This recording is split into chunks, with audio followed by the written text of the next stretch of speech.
específicamente dentro del único módulo llamado construcción GoTo. Fíjese que dentro del citado módulo existen 3 sencillos ejemplos que le ayudarán a comprender esta estructura de control. Por ende, si centra toda su atención en el primer procedimiento, es decir, el que lleva por nombre primer ejemplo, notará cómo en estas sencillas rutinas usan a la construcción GoTo para expresar uno de los esquemas más simples que se utilizan para saltar información con dicha instrucción y que le permitirá desde luego comprender el funcionamiento básico de tal construcción. Dicho de otro modo, aprecie cómo en la primera línea de código de este procedimiento se usa a la función interna de Visual Basic MSGBox para imprimir un mensaje muy simple en pantalla. Sin embargo, si observamos la siguiente línea de código, nos daremos cuenta que es aquí donde procedemos a indicarle al compilador que haga el salto de instrucción, es decir, utilizamos la estructura inicial básica de la construcción GoTo para especificar una etiqueta de línea a la que con posterioridad hacemos referencia 2 líneas de código más abajo en ese mismo procedimiento.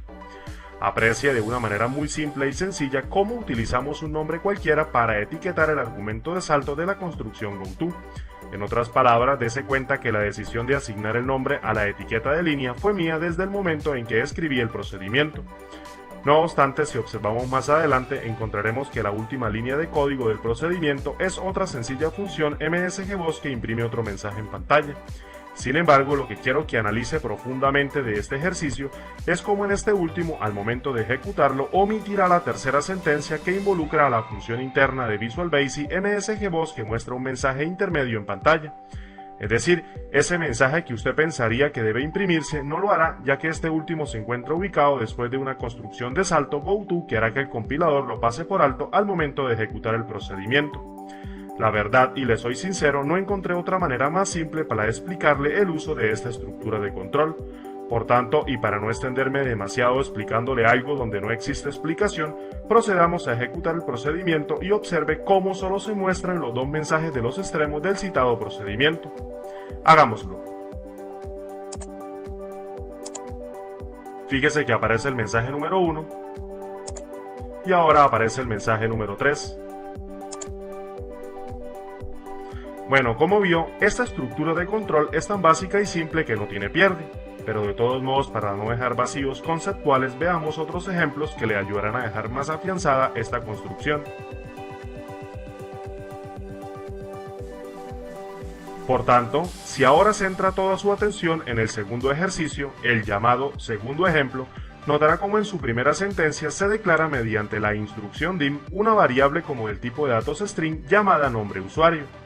Note cómo esta variable es utilizada en la siguiente sentencia como contenedor de la función interna de Visual Basic llamada InputBox.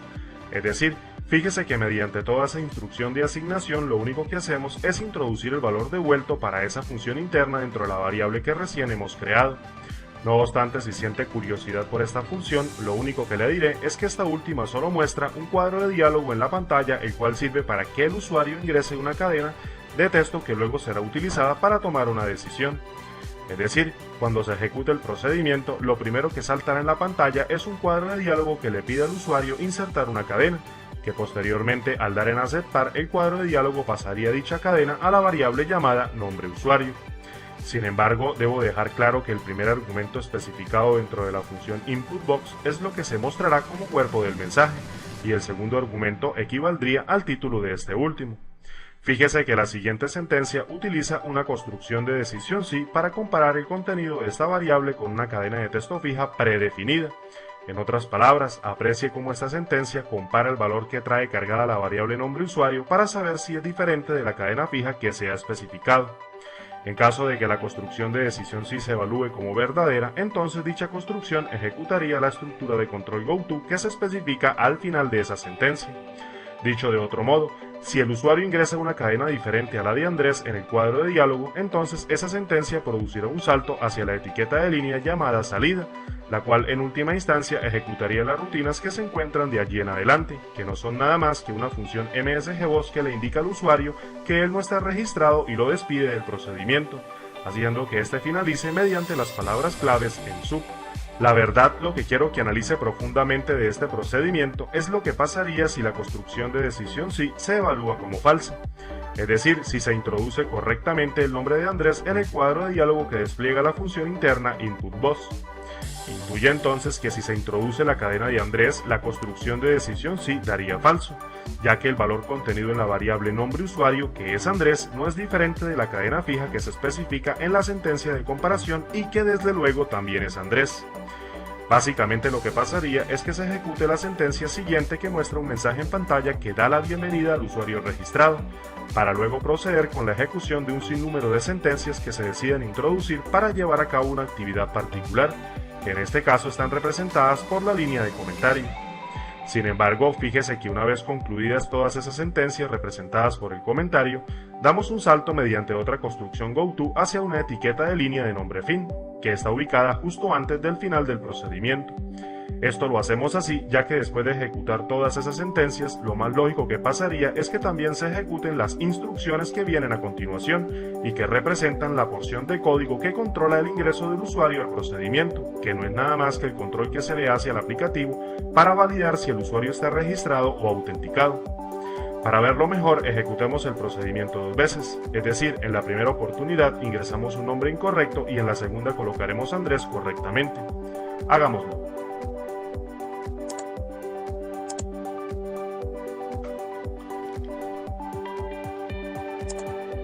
Como ven, lanza el mensaje en donde dice que el usuario no está registrado y lo despide del procedimiento.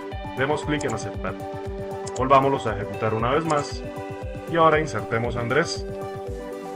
Damos clic en aceptar y como ven nos dice bienvenido Andrés, es decir, nos validó. Demos clic en aceptar y volvamos al procedimiento. Por último, veamos el procedimiento llamado tercer ejemplo, en el cual mediante una instrucción dim se declara una variable de nombre valor, como el tipo de datos long, en su primera sentencia. Fíjese que la siguiente instrucción lo único que hace es asignarle un valor numérico a esa variable recién creada, la que posteriormente es utilizada en la siguiente sentencia para saber si el valor numérico contenido en esta última es un número par o impar. Dicho de otro modo, observe cómo mediante una construcción de decisión sí evaluamos el residuo producto de una operación aritmética que involucra el valor contenido en la variable y el número 2. Es decir, fíjese que lo que hacemos es utilizar una función interna de Visual Basic llamada mod, que tras realizar una división aritmética entre los dos valores involucrados, devuelve el residuo producto de dicha operación, que posteriormente es comparado con el valor de 0 para saber si la división fue exacta o inexacta. Mejor dicho, note cómo después de realizar la comparación del resultado contra el valor de 0, la construcción de decisión sí evalúa si esta división fue exacta y procede a ejecutar la parte verdadera de tal construcción si esta decisión se cumple, provocando en última instancia un salto hacia el número de línea 1 que muestra un mensaje en pantalla diciendo al usuario que el número es par. Note cómo con posterioridad a la ejecución de este mensaje se ejecuta una instrucción de terminación de procedimiento, es decir, se utilizan las palabras claves exit sub para provocar la interrupción y terminación de este último. Sin embargo, fíjese que si la operación da como resultado un número diferente de 0, entonces la parte falsa de la construcción de decisión sí se ejecutará, dando paso a un salto que arrojará el control de la ejecución a un número de línea 2 que hará que se ejecute otro mensaje en pantalla que le indicará al usuario que el número introducido en la variable es impar, para posteriormente interrumpir y terminar el procedimiento con las palabras claves exit sub. Ya para terminar, quiero que analice cómo en este procedimiento utilizamos un número de línea en vez de una etiqueta de línea como en los anteriores ejemplos. Por tanto, en este procedimiento, como habrá notado, no fue necesario preceder al número de línea del salto con el símbolo de 2 puntos, ya que, como intuirá, para este modo de declaración de la construcción goTo no se requiere. Ejecutemos el procedimiento y veamos lo que sucede. Como era de saberse, el número es impar. Volvamos al procedimiento. Listo, ahora si usted quiere cambie el valor de la variable llamada valor las oportunidades que desee intercambiando entre números par e impar en cada tiempo y ejecute una vez más el procedimiento y verá lo que pasa. Como conclusión, debo indicar que esta estructura de control no debe ser utilizada a priori en cada procedimiento donde necesitemos controlar el flujo de información, sino por el contrario, debe hacerse un uso adecuado ayudándose con las demás estructuras que ofrece Visual Basic para lograr un objetivo bien definido. Es decir, siempre que pueda, utilice otras estructuras que no involucren saltos en el código y en caso de no solucionar el problema, entonces sí recurra a la construcción goTo.